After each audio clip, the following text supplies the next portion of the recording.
Everything you see in here is either haunted, cursed, or has been used in some kind of ritualistic practice. Nothing's a toy.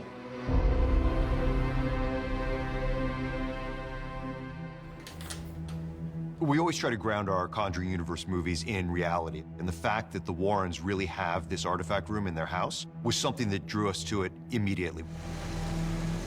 Over here.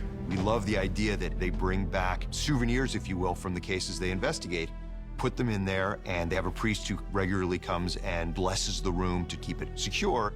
We refer to it as taking guns off the street. They take these things that should not be out there in the world, and they put them in this sanctified place.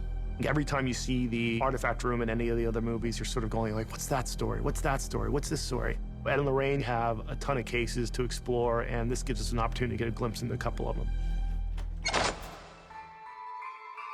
There was artifacts that we had already introduced in the first two Conjuring films that we knew we wanted to bring back in Annabelle 3, such as the monkey playing the accordion and the samurai suit. All these artifacts that we had just set up more as set dressing in the first film, but we always knew that they might have really interesting stories within them.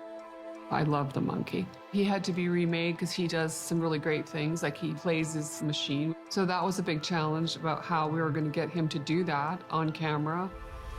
I'm able to raise the head up and down, make him smile and make his eyes pop out. And then this one here makes his accordion open and close. And he's got this great smile, and he shows his teeth, and he's doing his thing. And it's very demonic looking. I wanted artifacts that, have some life to them or movement, so you can cut to them and they start doing something, whereas, you can't really cut to a vase, because it's just a vase. It just sits there. I went up to the Pasadena flea market. I would send him stuff like, what about this? What about this? What about this?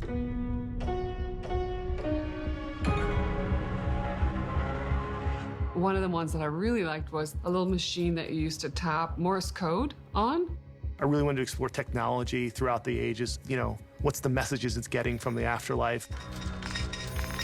This movie really allowed us the opportunity to introduce new artifacts that we didn't come across in the earlier films. Here, next is our typewriter, another beautiful piece. This is where it actually starts typing out the same exact thing that the telegraph is saying. Miss me? Question mark. Miss me? Miss me. These here are ferryman coins. These are corpses that will later in our project come to life. And then we have our Easter egg, the key from Aquaman. We get to tee up really interesting stories. The Warrens actually had investigated.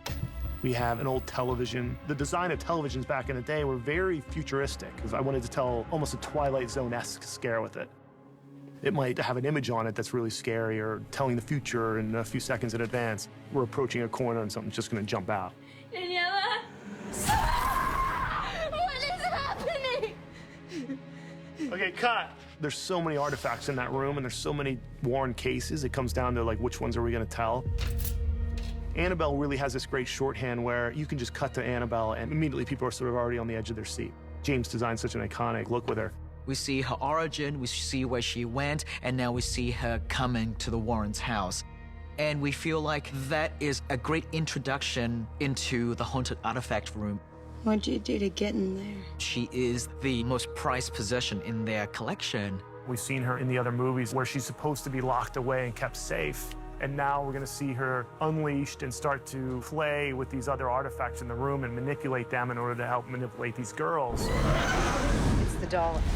It's a beacon for other spirits. I didn't see the doll for many years, and then I became very, very frightened of it. My parents always told me, don't give it recognition, don't look it in the eyes. And to this day, I will not look it in the eyes, and I don't think about it. You keep making me think about it. The artifact room that you guys have created is really, really good representation of what the museum really looks like. It has the look and feel of the museum. What else did you touch? Everything.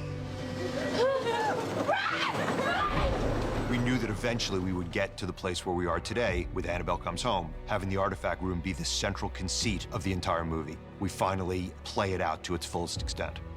That's what we try to do. We try to create new artifacts, but at the same time have these artifacts be inspired by their true case files that if we're fortunate enough that we would love to explore in future films as well.